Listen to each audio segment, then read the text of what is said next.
Assalamualaikum.Today. Hello dear audience, প্রতি ভিডিওর মতোই আজকে আপনাদের সামনে উপস্থিত হয়েছি নতুন একটি ভিডিও নিয়ে। তো কথা না বাড়িয়ে লেটস স্টার্ট। আজকের ভিডিওটি হলো sea scenery drawing pencil sketch in the circle. তো প্রথমত একটি সার্কেলের মধ্যে মাঝ বরাবর একটি সরলরেখা অঙ্কন করতে হবে। তারপরে 4B বা 2B বা 3B যে কোনো পেন্সিল দিয়ে আপনি মাঝখানে একটি সূর্য অঙ্কন করবেন রাউন্ড করে, অর্ধগোলক দিতে পারবেন। তারপরে সূর্যের সাইডে আপনি স্কেচ করে নেবেন হালকা করে, খুব বেশি ডিপ দিবেন না, হালকা করে স্কেচ করে নেওয়ার পরে ব্লান্ডার দিয়ে ব্লেন্ডিং করে দিবেন, যেমন করে আমি ভিডিওতে দেখিয়েছি।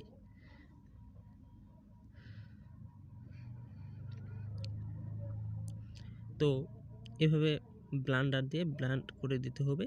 যদি আপনার ব্লেন্ডার না থাকে তাহলে আপনি টিস্যু দিয়ে সুন্দর করে, টিস্যুটা মোটা করে ভাঁজ করে সুন্দর করে ব্লেন্ড করে নিতে পারেন।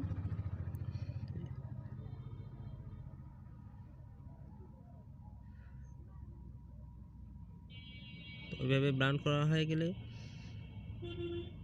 আপনি নিচে এইভাবে সাইড থেকে শুরু করে পানির শ্রেণীর অঙ্কন করে দিতে হবে। তো পানির শ্রেণীটা অঙ্কন করার ক্ষেত্রে আপনার একটা জিনিস লক্ষ্য রাখতে হবে যে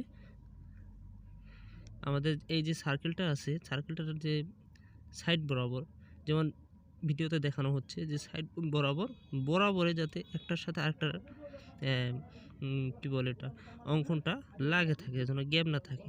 তো এইভাবে আপনি ডার্ক করে দিবেন, যতটা সম্ভব ডার্ক করে দিবেন সাইডগুলো, আর মাঝখানে হালকা হালকা হবে। যেমন মাঝখানে আপনার সাদা থাকলেও সমস্যা নেই, সাদার উপরে হালকা আপনি স্কেচ করে দিতে পারেন, কিন্তু সাইডগুলো মোটামুটি মোস্টলি ডার্ক করে দিতে হবে।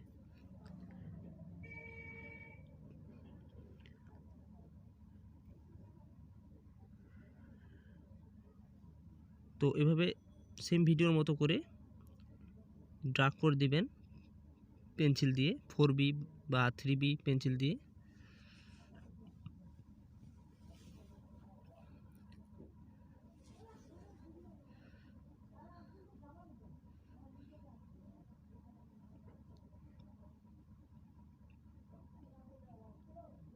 এভাবে দেওয়া হয়ে গেলে আপনি সাইডে পাহাড়ের মতো কিছু একটা অঙ্কন করে দিবেন, ওটা পুরোটাই ব্ল্যাক করে দিবেন। ব্ল্যাক করে দেওয়ার পরে আমি ব্ল্যাক পেন্সিল দিয়ে ব্ল্যাক করে দিছি, আপনি চাইলে অয়েল পেস্টেল কালার দিয়ে করতে পারেন, অথবা 4B বা 3B পেন্সিল দিয়েও করে দিতে পারেন। আমি ব্ল্যাক পেন দিয়ে করে দিয়েছি। তো এর মাঝে বলে রাখা ভালো, যদি আমার ভিডিওটি কেউ নতুন দেখছেন তাহলে অবশ্যই প্লিজ চ্যানেলটি সাবস্ক্রাইব করবেন এবং পাশে থাকা বেল আইকনটি ক্লিক করে আমাদের পাশেই থাকবেন। আর যারা অলরেডি আমার চ্যানেলটি সাবস্ক্রাইব করেই আছেন তাদেরকে অসংখ্য অসংখ্য ধন্যবাদ।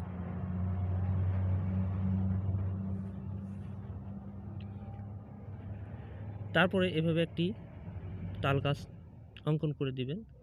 তাল গাছ অঙ্কন করা খুবই সহজ, আপনি দেখে ইজিলি শিখতে পারবেন। এভাবে দেওয়া হয়ে গেলে আপনি আরেকটা তাল গাছ অঙ্কন করে দিবেন সাইডে। চাইলে আপনি যদি অন্য কোনো গাছ অঙ্কন করে দিতে পারেন, যেমন ঝাউ গাছ আছে, বড় এমনি গাছ আছে, ওগুলো অঙ্কন করে দিতে পারেন, কোনো সমস্যা নেই।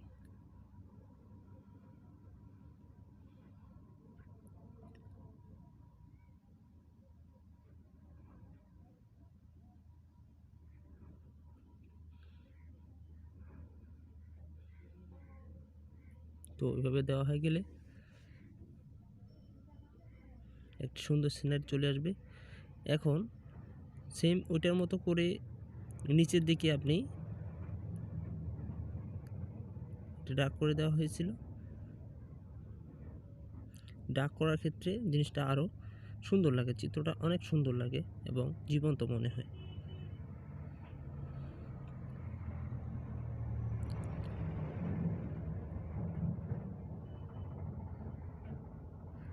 তারপরে আমি নিচে আপনার একটি মাটির মতো করে অঙ্কন করে দিয়েছি, এটা অয়েল পেস্টেল কালার দিয়ে করে দিয়েছি। তো ডিয়ার অডিয়েন্স, আমার কথাবার্তায় বা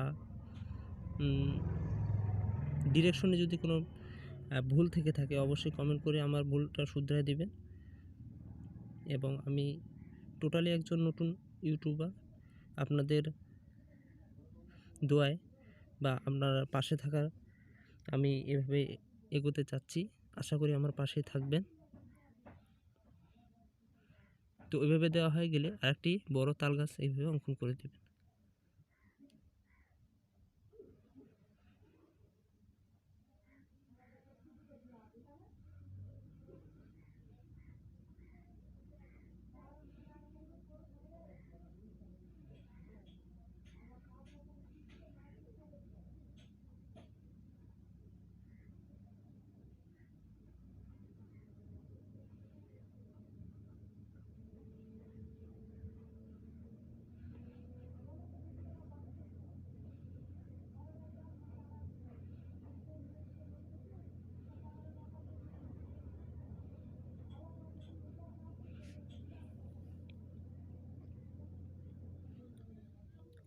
তাল গাছের পাতাগুলো যত ডার্ক করে দিবেন ততই ভালো লাগবে।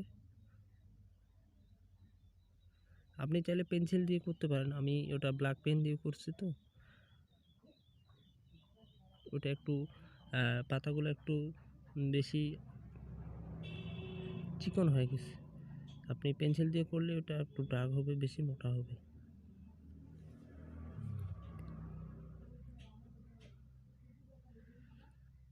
তো ডিয়ার অডিয়েন্স, ভুল ত্রুটি অবশ্যই মার্জনীয়। ভালো লাগে থাকলে অবশ্যই চ্যানেলটি সাবস্ক্রাইব করবেন এবং পাশে থেকে অবশ্যই আমার চ্যানেলটিকে সহযোগিতা করবেন। তো হয়ে গেল একটু সুন্দর সিনারি। নিচে আপনি ঘাস অঙ্কন করে দিবেন, চাইলে মাঝখানে আপনি একটি সুন্দর নৌকা অঙ্কন করে দিতে পারেন।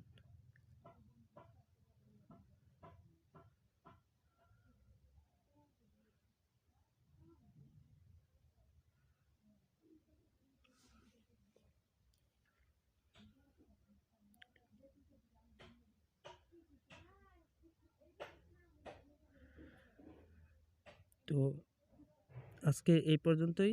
আশা করি ভিডিওটি একটু পরিমাণ হলেও ভালো লেগেছে। যদি ভালো লেগে থাকে তো অবশ্যই লাইক, কমেন্ট এবং সাবস্ক্রাইব করে পাশে থাকবেন। আসসালামু আলাইকুম।